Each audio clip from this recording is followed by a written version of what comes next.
Welcome to Fueling Your Legacy, hosted by Samuel Knickerbocker. Each week, we expose the faulty foundational mindsets of the past and rebuild a new, stronger foundation essential in creating your legacy. We've got a lot of work to do, so let's get started.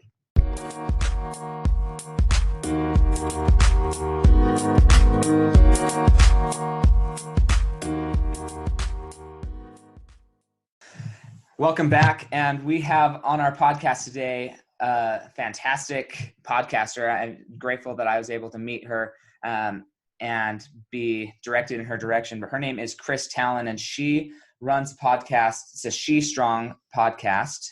You can find her at I Am She Strong on Instagram and on Facebook, I believe.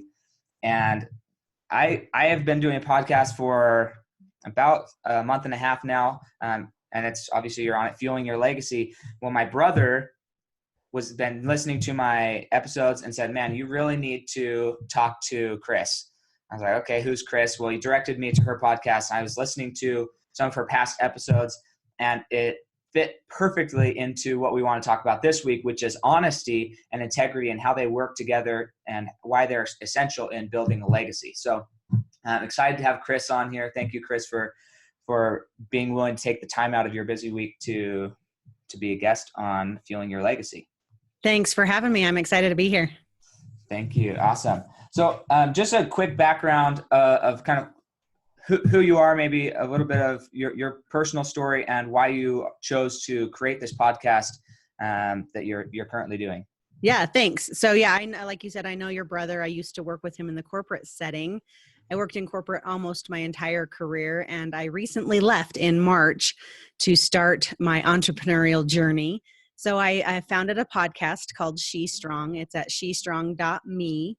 And then I also have a business doing transformational and success coaching for women. I teach women how to kind of reframe their mindset, transform their mindset to get the success in life that they want. So my corporate background was in human resources and operations management. And I have a graduate degree in training and workplace performance. And then now I'm on this entrepreneurial journey. And really my mission is just to help everyone, but women specifically, to believe in themselves and to know that anything and everything that they want in life they can have if they just believe in themselves and change their mindset to do what they need to do to get it. That's awesome. So why specifically women? Like what draws you towards that, other than the fact that you are a woman? Like I get that. But like why specifically that demographic are you targeting? I am a firm believer that women in society, we are defined a lot by society and the rules that are out there and how we should look or how we should act or how we should think. And society defines us, but we also define each other. I think that all through any woman who's ever gone to junior high knows, how the cool kids are and how we all want to be the cool kids, and how if you're not the cool kids, you're not popular and you don't dress well enough or have the cool clothes. And so we spend our lives being defined by society, but defined by each other. And over the course of my life, I'm a pretty atypical woman. I'm successful in business, but I also camp and I'm independent. I'm landscaping right now. I'm literally building my own cedar fence. I spent a year and a half of my life renovating an old house built in 1949. I built a boat. So I kind of have this philosophy that it's attitude, not aptitude, and that you can do anything that you set your mind to do. And I think because of that, I just don't think women believe in themselves like they should. I think that we stereotypify ourselves and say, well, like I've had friends of mine even say to me, oh, you're too manly, because I know how to operate power tools. And but on the same time, I can bake a mean red velvet cupcake, right? So I can do both ends of the spectrum. And I just think that society doesn't oftentimes reconcile that in their minds. And so women who have strengths, like can operate power tools or knows how to run a backhoe or likes to, play with trucks when they're a little kid, those women need to embrace that and embrace who they are and realize that it's okay just to be exactly who you are. And so because I've been put in so many different kinds of boxes and I've gone through a couple of really bad relationships and really struggled with belief in myself for a long time, I've now come to the point in life where I absolutely believe in myself, and it's the coolest feeling. And I want every woman to feel that same way. That's awesome. I mean, it's interesting. For some reason, I mean, I shouldn't say for some reason, I've had a lot of women guests on my podcast, and my listener, like the listener base that I have, not just here, but on Facebook, they are predominant, like the majority of the people in that group that are my audience are 35 to 45-year-old women. That's like the majority of the people that are listening to this. So it's awesome to hear that drive and desire to help other people recognize their worth, and to help people, especially females, to start helping them redefine who they are. And then in turn, that liberates other people to let them redefine and just keep on going that way. And that's it's interesting. That's one of the missions. One of my personal missions is, from a financial perspective, too many women they are just out of the loop.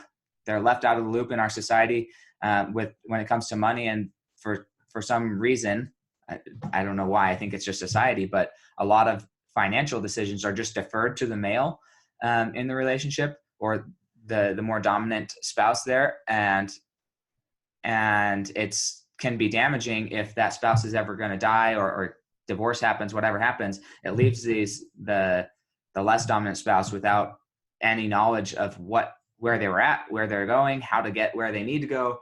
And so that's really my mission. Is I like to serve everybody, but my focus is helping women get educated financially and make sure that they, if anything were to happen in their family situation, that they would be able to survive and not just survive, but thrive and do well financially and provide for their families. So it sounds like we line up pretty well in that aspect of what we're trying to accomplish. 100%. You know, as you were talking, it reminded me. So one of my businesses, shelovescamping.com, is really going to be focused on teaching women how to operate an RV and to go camping, and to have the confidence that they can tow a trailer, or that they can winterize, or, they can deal with all of the things that have to deal with an RV. I've done it for 40 years. And so, but as you were talking, it reminded me of several Facebook groups that I belong to that are focused on women camping.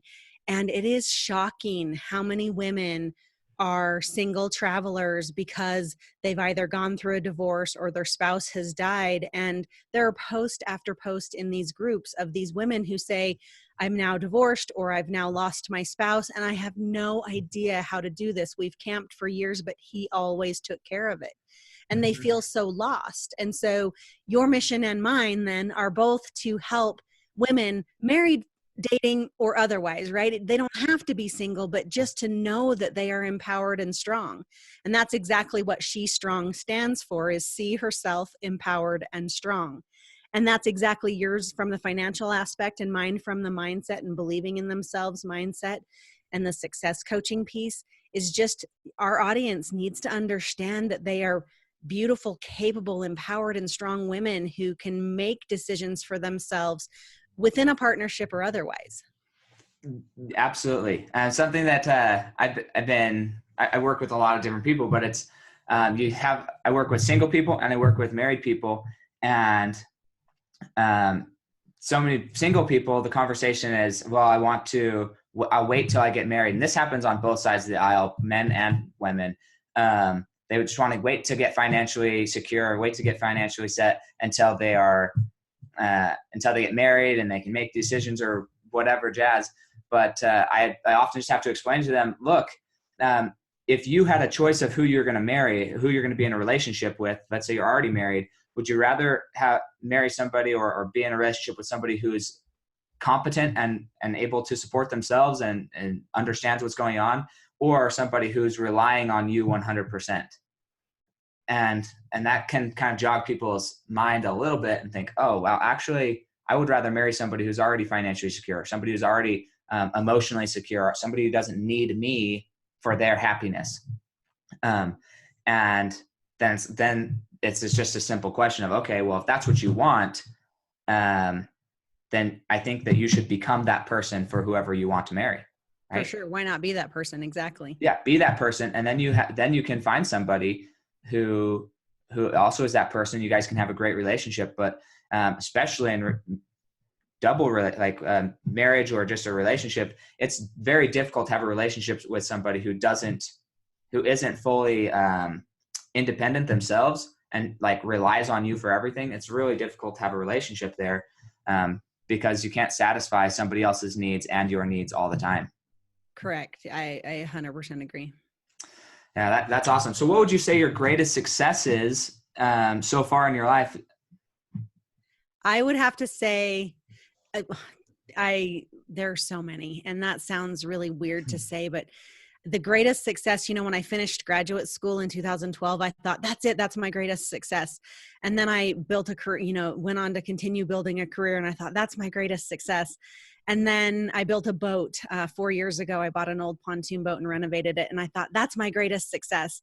And then most recently, and so I officially will say my greatest success to date has been my house. Like I said, I bought a 1949 house and completely gutted it down to like jackhammering out concrete floors and taking off all of the exterior siding. It had no interior walls or insulation. I mean, it was literally a shell. And I did all of the demo myself. And then I started with windows, and I framed in windows and I learned how to hang windows. And then I learned how to do drywall and paint. And I did a tile on my Facebook or on my podcast, my notes of my podcast. I have a couple of pictures of my bathroom. I learned how to do tile work, including mosaic tile and setting up linear floor drain and just all of these amazing things that I did in this house. And I had to start with a floor plan. So I had to design a floor plan and submit to the city for building a permit. So I had to do all of these things that are so not typically female to do, right? But I loved it. And going through it, it was hard. I ended up cutting myself with a chainsaw, cutting down trees. I have a chainsaw wound now. So yeah, not pretty. It just looks like a really bad knee surgery scar, but thankfully I was fine. But going through that journey, literally from the time I bought the house, and it was the first time I'd ever bought a house by myself. I'm not married right now. And so buying the house myself and being able to know that I was financially independent enough to have my own house in my own name, and then to design it and to go through the building process and to learn along the way everything that I needed to learn. I did my own wiring, and all of it was so cool to learn and to be so empowered to know that I was building this house. And now I sit in the house and it's just inspiring. I wake up every single day going, why not me? Instead of saying, why not me? Why, they all do this. Why not me? I say, why not me? And I just believe I can do anything. And so this house has been my greatest success to date. I'm now landscaping it and building a fence and pouring concrete and did foundation plaster. And I'm just figuring it out as I go. And so that's a long story short. My greatest success is I call it the cottage. And it's just my favorite place to be because it's so inspired by my sense of independence and my sense of accomplishment and my sense of pride in who I am. Yeah, that's so cool. I think building a house is a major accomplishment or renovating. I worked with Joseph for a long time. I'm going to share 2 quick stories just to play off what you said. Up in Idaho, when we were chopping down trees, he almost had a chainsaw accident, but it caught onto his jeans or his sweater or whatever, so he didn't get hurt. But he was very close to having some chainsaw scars as well. And the irony of that is that now he's in professional safety at a construction company. He's flip-flopped, went from not super safe in a lot of things to now it's like overboard. But probably very safe. I think it's overboard because I don't see all the bad things that happen on a regular basis. So I'm like, this one time won't hurt. But I'm glad he's there to make sure that we're always safe. It's good. But we built his house out in Grantsville, and it's like incredible to go just sit in the house that you built and you know that, hey, we did this. It's not perfect, but we did this. And if we can do this here, we can do this anywhere. And it's a huge sense of feeling accomplishment. And then also I want to just add, and that not or add, but comment on. It's so cool that you are, rather than saying I have one single great accomplishment, every new thing is a great accomplishment. And that's something that is huge for people to recognize, especially women. They think, I've experienced, right, in talking to quite a few of them, that they do one thing in their life and then they let that one thing define their life rather than continually going and chasing the next big thing that they could accomplish. Well, and it's not just defining in successful ways too. I think too many times women define themselves by their failures even. And so they failed at something. And so they're too afraid to try something different or to try a different way. Failure is just a way that you've learned how not to do it. So it's a positive. You've learned something, how not to do it, and so you just change your mindset. But I think that success, and this is part of my success coaching, is that too often times I think people define success by these grand things. Success could be, I didn't feel like getting out of bed today and I managed to do that. Mm-hmm. Success could be, I actually showered today. You know, some days are hard, and success could literally be, I managed to shower. Success could be, I managed to spend 10 minutes with my kids today. I'm exhausted, but I successfully made them feel loved for those 10 minutes because that's all I had left. And so I think that every day there are successes that we need to celebrate. And those successes can be, I showered, or I spent time with my kids. And they can then be, I made an amazing meal that I've never made, or I successfully paid off a debt, or I successfully bought a car today, or I successfully got a new job. Every single day there are successes. And then those successes give you the confidence to get rid of your limiting beliefs, as you and I were talking about before the show, to help believe in yourself and to know that you've got more of those successes in you to build upon. I call them strong stories. My first episode of my podcast is The Power of a Word, and it's pretty compelling. And so every one of us has these strong stories, these things back in our history that have defined us and made us who we are, successes or failures, and that those strong stories should be then what propel you forward each day. Yeah, that's awesome. I have those same, sounds like those same stories in my life. I just call them my key moments, but strong story sounds way cooler. Well, yeah, it goes with the whole She Strong. Yeah, it sounds way cooler. No, that's really interesting. As you were talking about the need for recognizing that, I was just thinking that that's something that I can focus on myself and get out of, and hopefully bring home to my wife and my family, is just focusing on, hey, what was your greatest success today? And not think about yesterday, not think about what we haven't accomplished, but what was your greatest success today? And sometimes it's going to be those simple things. I did summer sales before I started this career, and there were a ton of days where it wasn't even a daily thing. It was like, man, I just got to get through the next 5 minutes. I got to get through the next 10 minutes. And if I can stay here, then that's a success, you know? And then maybe I talk to somebody, that's a success. And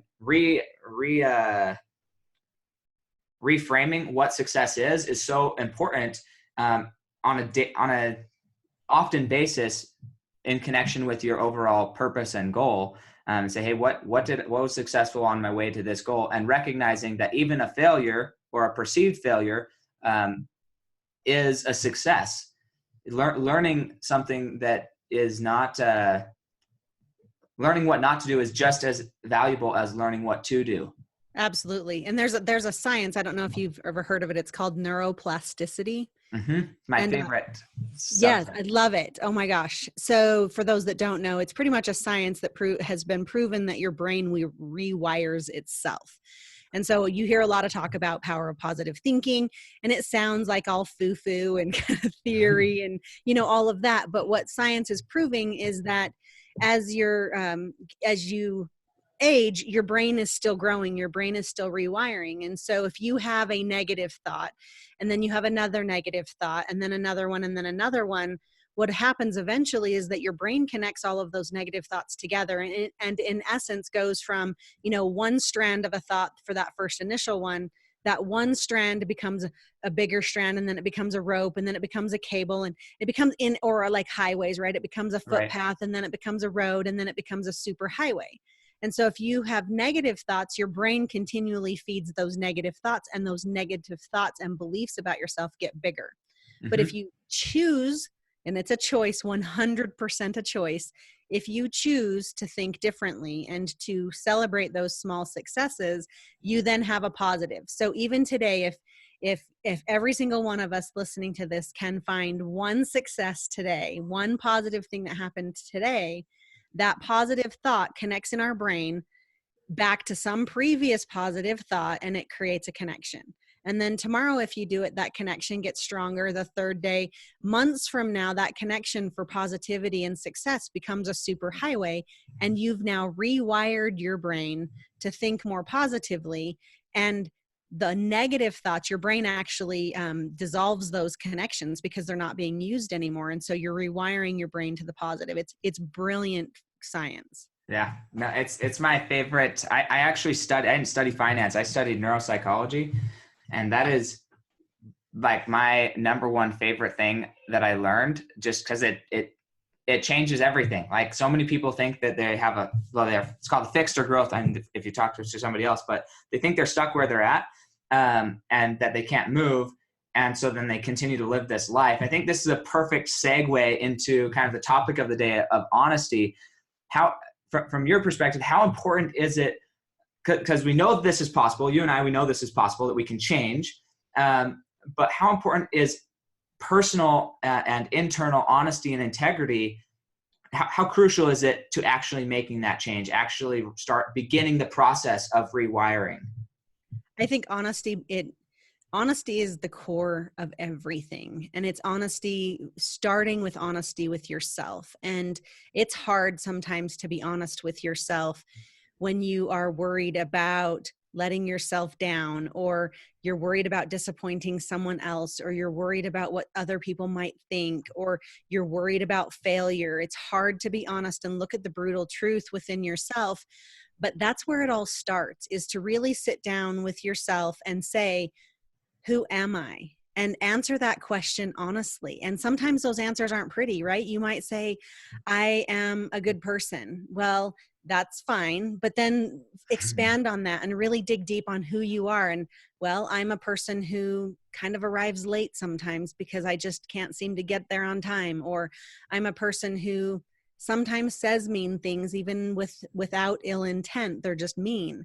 And so saying things up to yourself that identify who you are honestly is kind of the key, because then you understand where you might want to change. So if I've said honestly to myself that I'm a person who says mean things, even if without ill intent, then it opens up self-awareness, and I can start to make those changes.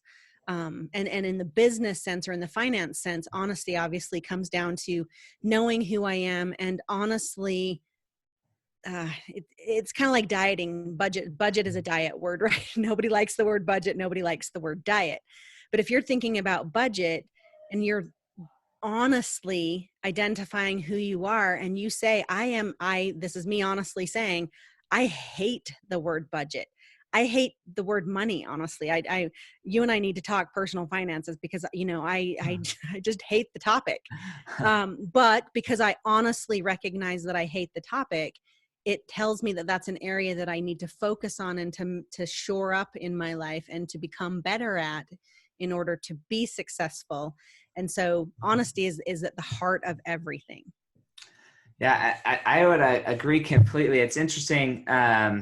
Over my life, I've had the opportunity to learn honesty from different angles, and there's always, it's interesting being willing to seek out correction and seek out somebody else's opinion of your life, because we all, even as honest, this is my belief, even as honest as one would like to be with themselves, we have our own predetermined biases. We have our own situations that we can't really see it objectively. Even like as objective as somebody can be with themselves, I don't believe that somebody can be 100% objective with their life and the things that they need to improve on all by themselves.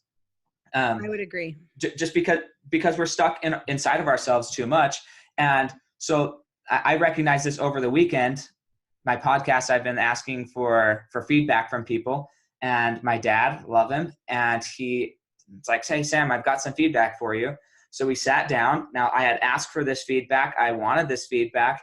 And so he starts telling me things that, one, he was a few episodes behind. So he was telling me some things that I already had changed. And so I was like, oh man, why are you telling me this? I just changed this. And then we just had to be clear about he hadn't even listened to the changes yet. But the other part was I had asked for this. I wanted this, but it was still hard for me to hear and hard for me not to like try and justify and defend myself and why I do things a certain way, and just like actually accept feedback. And that can be really difficult from a perspective. And I would say if you're in a situation where you're finding it difficult to be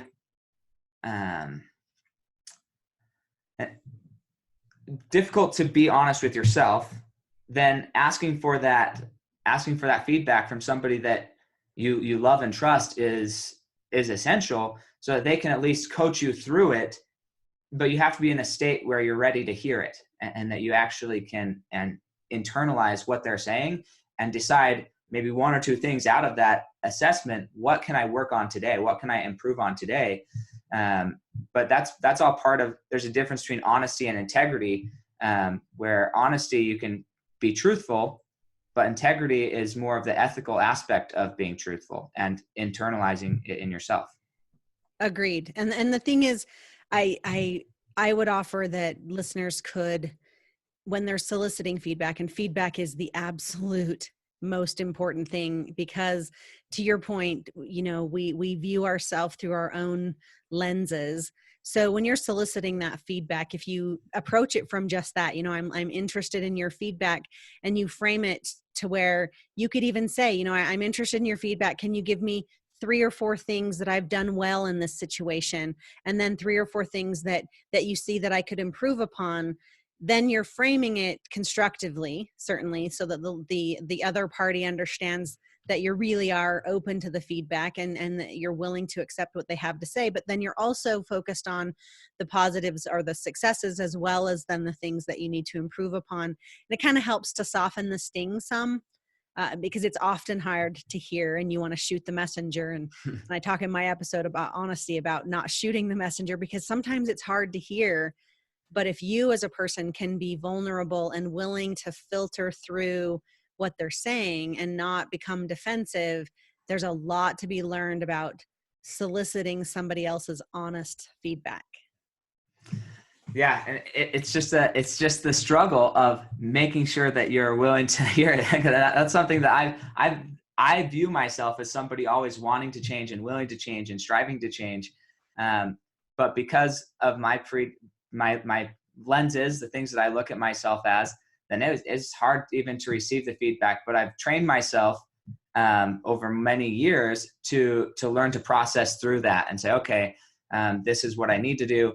But also, just to your point, when you're sharing with people, I found out at a young age, that I can be too honest, right, about my opinion. And that's another thing that we need to talk about, I think, is when somebody is sharing their feedback, when somebody is giving their honest opinion in quotes, in quote marks, right, that's their opinion. It's an honest opinion, but it doesn't necessarily mean it's fact or truth.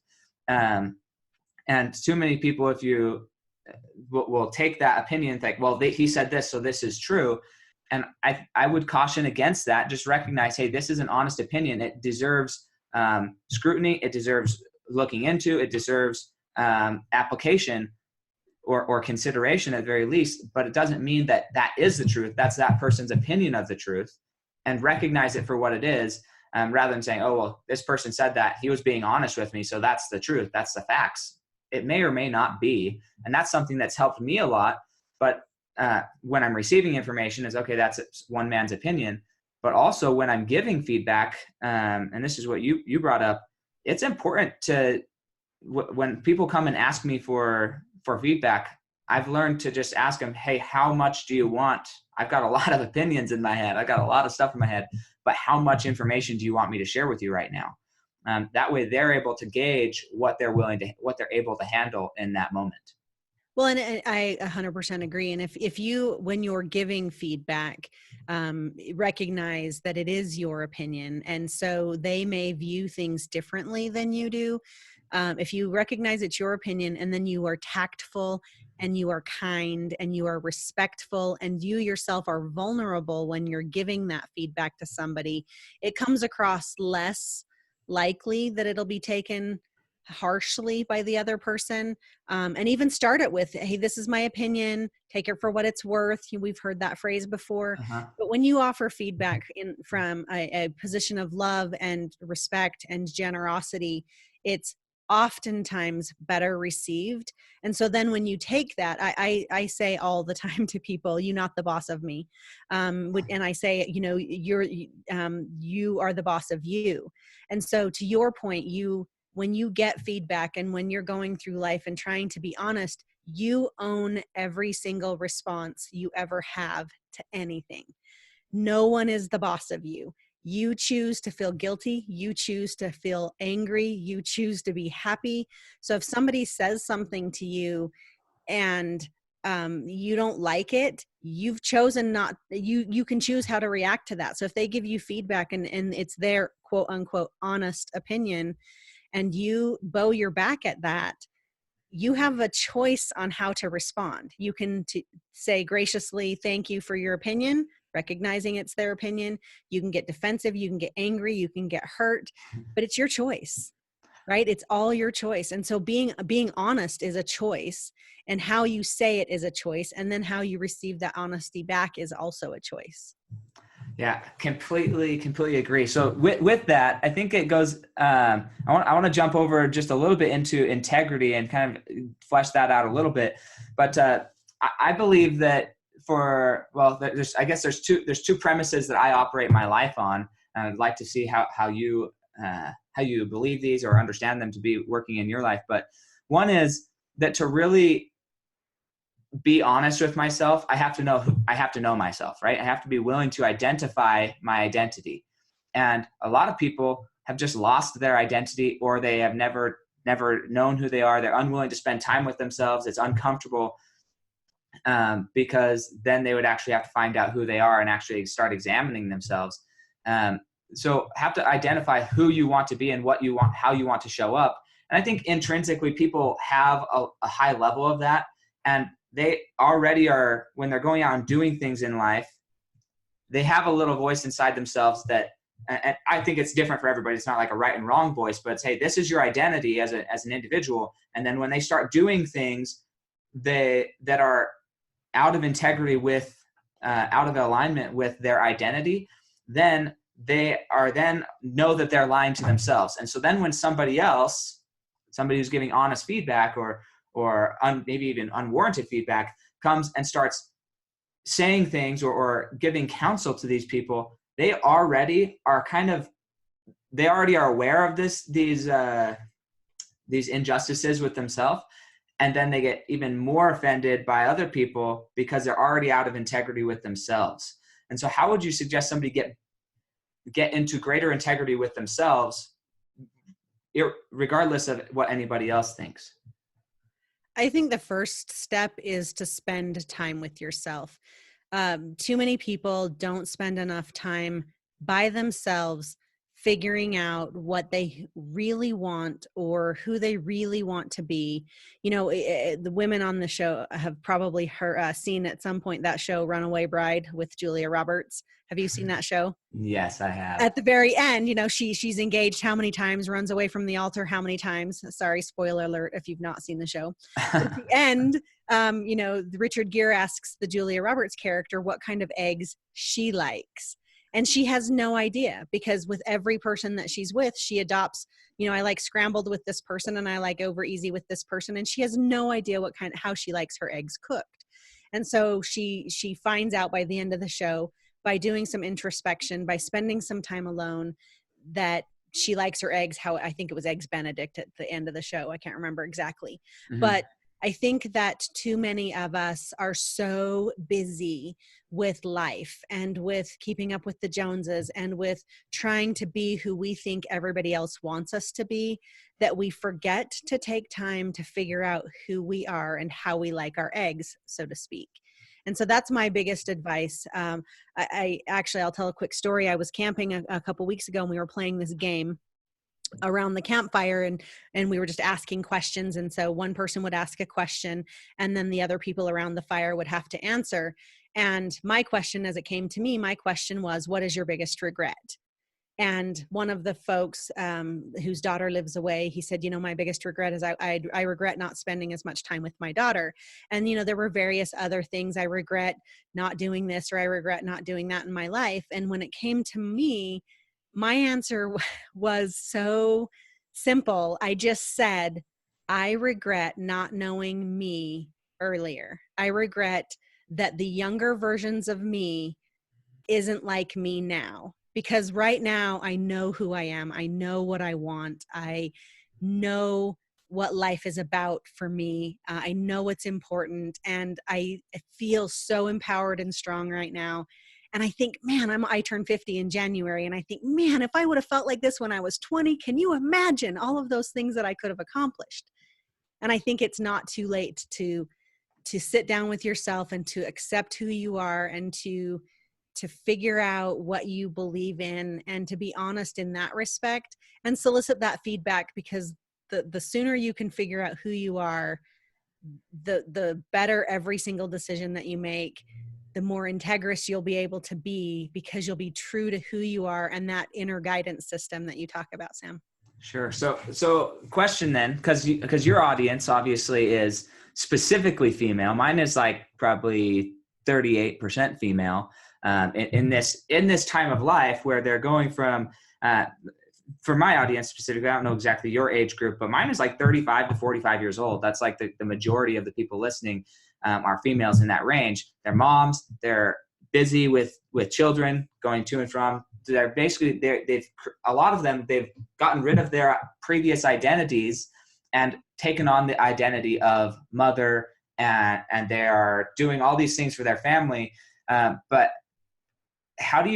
what would be your advice to that individual who is wondering, man, who am I, right? I am just a mom. I'm their mom. I'm the taxi driver. I'm the clothes folder, whatever. Those are all they're taking on identities, but they're losing, if they haven't already, they are losing sight of who they are and their own desires, their own passions, their own things that they like to do. How would you advise somebody to go back and rediscover those things, or really in that type of situation as a mom, how do they still find their individual identity? Outside of being a mom, because they're only going to be a mom for a short period of time. Then they have to live the rest of their life with themselves. Well, they're always a mom, right? My mom, I'm 50 Right. and I still go home to my mom's to eat dinner. So they're always a mom. But one of the things I think would help immensely is journaling. And I know, Mom, I don't have kids. So I'm coming from a perspective of watching my siblings and all my friends and family that have children and how hard it is. I salute all parents, male and female, out there, because having kids is the most miraculous thing and the hardest job ever, I'm pretty sure. So one of the things, though, that I would suggest is, even though time is limited, we all at some point brush our teeth during the day, I hope, and we all take a shower and we all get ready for bed or wake up in the morning. And so there are these 10-minute windows where we are in the bathroom brushing our teeth and washing our face, getting ready to go to bed, or we're laying in bed, or we're just waking up for the day, that if you could spend 10 minutes even thinking through your thoughts, thinking about who you are, and if you could even break away slightly and journal. Writing in your journal, when you write thoughts down, it has a pretty therapeutic effect. And so if you're struggling with anything, if you start journaling about it, your brain starts working through it. And so if you sat down and literally started with a journal and a blank page at 7 o'clock in the morning, you set your alarm to get up even 15 minutes before the kids, 15 minutes before you have to get off with your day, and you sat there for even 10-15 minutes, and you opened your journal and you literally said, what do I want? And you wrote that down. What do I want? ? And then you sat. Your mind will instinctively want to answer that question. And so if you're sitting there saying, what do I want? Just start writing whatever comes to mind at that next point, and then just continue to write. And whatever's coming to mind is what your heart's really desiring. And it could be, I want another 10 minutes to myself a day. And so then your next question is, well, then how would I get that? ? And sit there silently, and your mind will fill in the blanks. So journaling is a huge resource for me to escape a little bit and to get in touch with who I am as a person. Meditation is also very helpful. You can do breath meditation, where you just sit and focus on breathing in a quiet space. That quiets your mind and kind of helps to refocus you. And meditation's pretty powerful because it sort of gives your brain that few minutes of rest for it to come back stronger. So those are two things I think would be most helpful.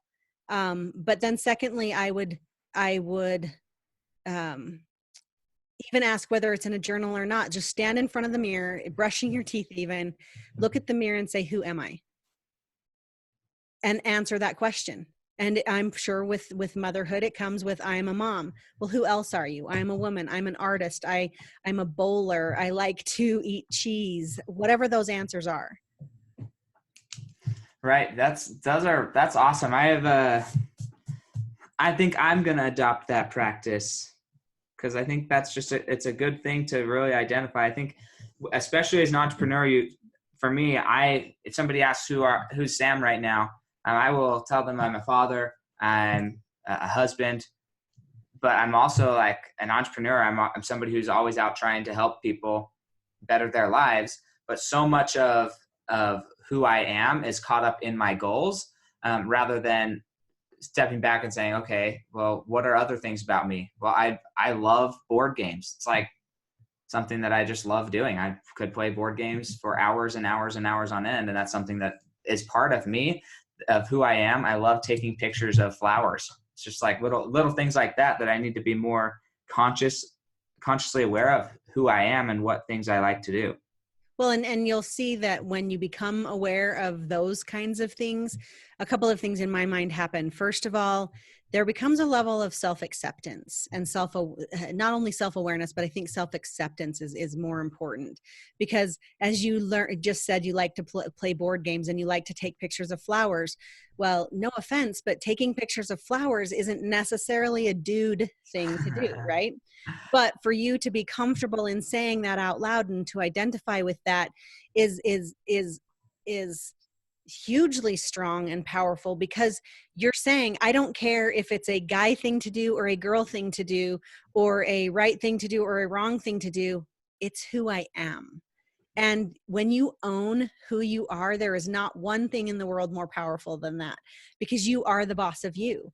And so one of the things that if you like the journaling idea, one of the things that you can do in the morning, literally, if you normally get up at 6:30, set your alarm for 6:15 and wake up, keep your journal next to your bed and just open it and just start writing whatever comes to mind. It's called stream of consciousness writing. And you would be amazed at the things that come out when you haven't even started your day. You just start writing, and some things are inspirational. Some things are to-do list things. It doesn't matter. Just write down whatever's coming to your mind. And if you do that every day, you'll find that your brain looks forward to those moments. And there's some pretty impactful things that can come out of that journaling experience, that stream of consciousness writing, that could be pretty profound in your life. I agree. I was really good at journaling for like 7 years straight. I did really good. And then we had our first kid. It didn't work as well. I didn't make sure that I kept that habit. And that's one of my regrets, honestly, is not maintaining that level of journal. Cause it was so nice when I was dating my wife that I was able for her to get to know me. And we had a relatively short courtship, you could say. But it didn't feel short because she had journals from when she was younger and I had journals from when I was younger. And from like age 14 till 22, I think 22, 23. She could read almost every day of my life. And she did. She just read my journals for, like 3 volumes, 3 or 4 books worth of stuff, but she just read them. We read them together at times, but she got to watch me grow up through my journals. And so she was able to gain a good understanding of who I am, where I've been, the struggles that I've gone through, the successes that I've had in my life. And that was a huge benefit for her, to be able to get to know me in a shorter period of time, and for me to get to know her in a shorter period of time as well. So that is a huge thing. I will have to say though, so I do journal, except and I talk about journaling in one of my episodes, but unfortunately I had that experience as an awkward teenage girl that, my cute little journal that had the little lock, and I hid the little lock under my, mattress or whatever when I was a teenager. I'm sure lots of people can relate. But mine was found. And of course, all my deep, dark, teenage secrets were revealed. And I created a trust issue. So I journal, but a friend of mine and I jokingly call it a burnal, because I will write down my thoughts and then I burn the pages. And I do that. It's a safety thing. I'm self-aware enough to know it's 100% a trust and a safety thing, but I write down things that are just whatever comes to my mind. And if they are actionable, I write them on a to-do list, right? I do save those kinds of things. But if it's just my rants or my sharing of an experience or whatever, if I have any concern that somebody might find my thoughts, I burn it. So I have a burnal. Hey, where I burn my pages. You're the second person that I've talked to that does that. The other person that I talked to, she just burns the negative notes. Anything negative, then that's what she burns. I tried to do something similar. I got not necessarily concerned about what somebody was going to read in my journal, but because I wanted to leave a positive legacy, I wanted to leave a legacy of like, hey, Sam loved his life. He was just happy. And because I am most of the time, like I very rarely have down days. But I spent almost a year and a half only writing positive things in my journal, because it was like kind of a self-affirmation thing, kind of a, hey, I just want to think positive. And anyways, even though there's bad stuff that happened, I only did positive stuff. But then what I started to realize was if I'm writing this to my grandchild, if I'm writing this to my son, I do not want him to think that his grandpa never had to deal with something hard and that he just like had a wonderful life, and that he's so unrelatable that it's just some like unicorn up in the sky experience. And so then I decided to start putting in all of my life, not just the positive sides of my life. Well, that then ties back to the honesty thing and being completely honest, because you're right. Nobody's life is perfect. Life is hard. It is hard. It sucks sometimes. It just is hard. And we all go through it. And it's just a matter of how honest we are with ourselves and our character and how we get through it that matters. Yeah, absolutely. So we're getting close to the end here. I want to ask a few more questions here. What are your 2 favorite books, or what books do you feel like have had the greatest impact on who you've become to date? I would 100%. I don't know that I have a second. I looked at that question before, and there are so many that I've read. There are several on the law of attraction and neuroplasticity that I've read that I think have been very impactful for me lately. But the number one book that every single person on this planet should read is The Success Principles by Jack Canfield. So I'm currently getting Canfield certified for training his program as part of my success coaching. But the philosophies and the principles in there are, it's like candy for your brain. I'm a firm believer in you think about what you feed yourself mentally, right? So if you watch the news and it's negative, you think negatively, or if you surround yourself with negative people, you become negative. Well, the Success Principles, I have it in paperback and I have it in audiobook as well. And I listen to it and I read it, and it's just it's kind of like eating a salad. You eat a salad and it feels good. Your body's processing the nutrients. It's kind of like that for your brain. It's just good food for your brain. It's motivational, it's uplifting, and it teaches you a lot of really impactful principles in life. And a lot of them, the principles in that book, the success principles, a lot of those principles are things that we've discussed in this episode today. Oh, that's cool. Yeah. One thing I really like about Jack Canfield as an author, and I like other authors as well, but Jack Canfield, he has a gift of really taking complex concepts and simplifying them into a simple, digestible story, like that's actionable. Agreed. And he's very real with the way he writes. He doesn't come across as pretentious and use big words and really complicated sentences. And he's a very relatable author. Yeah, no, I would completely agree. So that's a great book. That book here, Success Principles by Jack Canfield, there will be a link to that book if you want to go check that out on Amazon. Then there will be a link in the show notes there. So second to last question, what do you feel like is holding you back from reaching your next level? Absolutely nothing. And I say that literally. I can't even, like, I'm sitting here with a grin on my face because just a couple of days ago I was out building my fence, and I just have this sense of pride because it's a freaking gorgeous cedar fence. And I was like, I'm unstoppable. I can do anything I put my mind to do. It really is attitude, not aptitude. And because of all of the successes I've had in my life, I genuinely feel like nothing holds me back. But I guess I'll say nothing holds me back but me. And if I choose to hold myself back, then I will. But if I choose not to, then I'm going to get out of my own way and I'm just going to do it.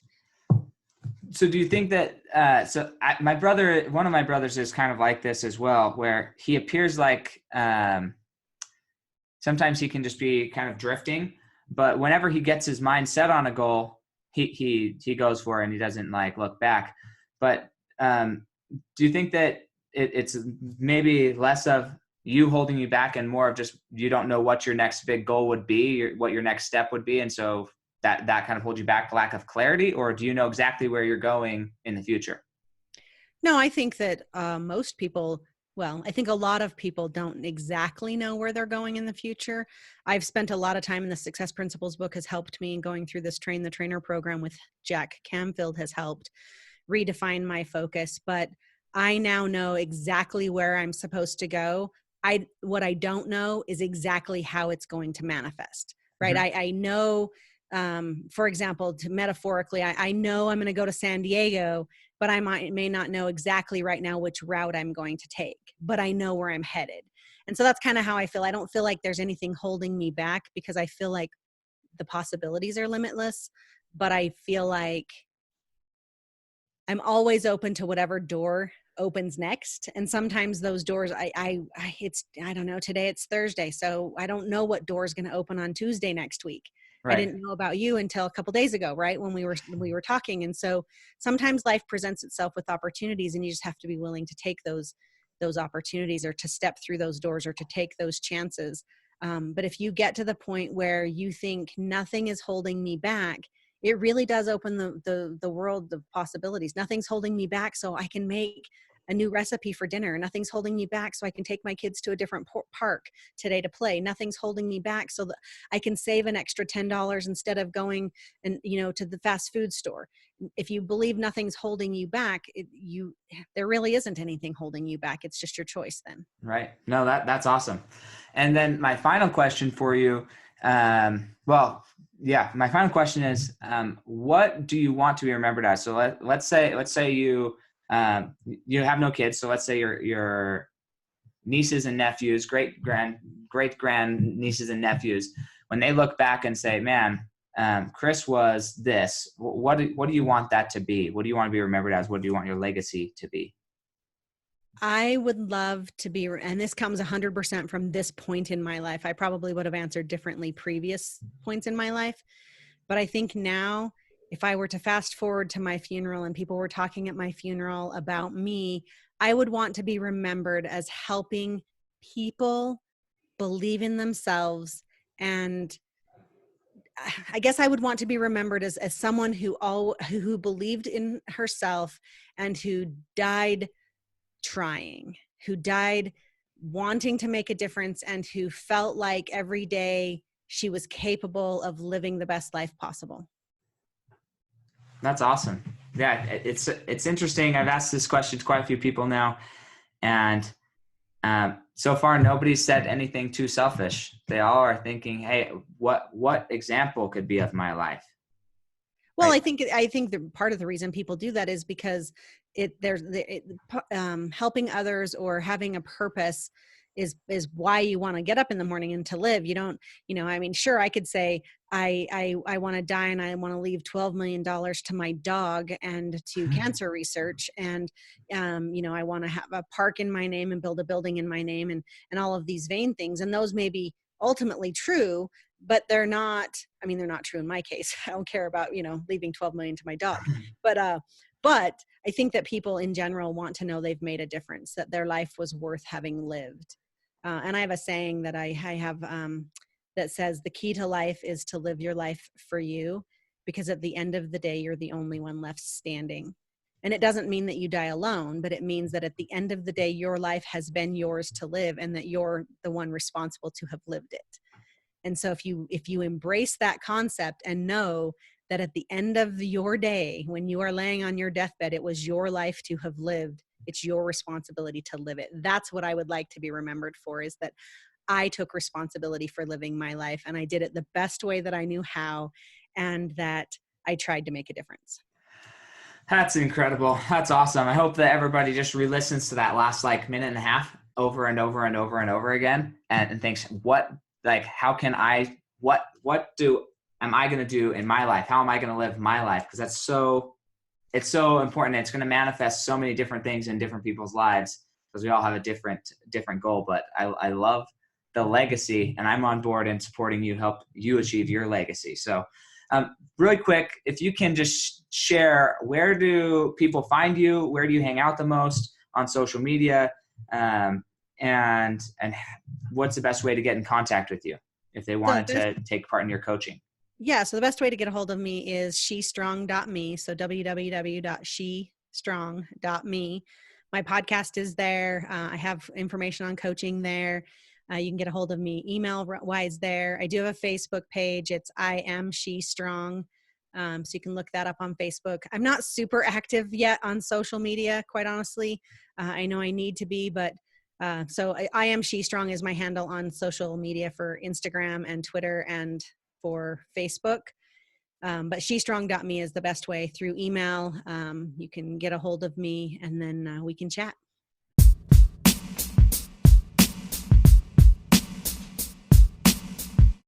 Thanks for joining us today. If what you heard resonated with you, please like, comment, and share on social media. Tag me so I can give you a shout out on the next episode. And thanks to all those who have left a review. It helps spread the message of what it really takes to build a legacy that lasts. Catch you next time on Fueling Your Legacy.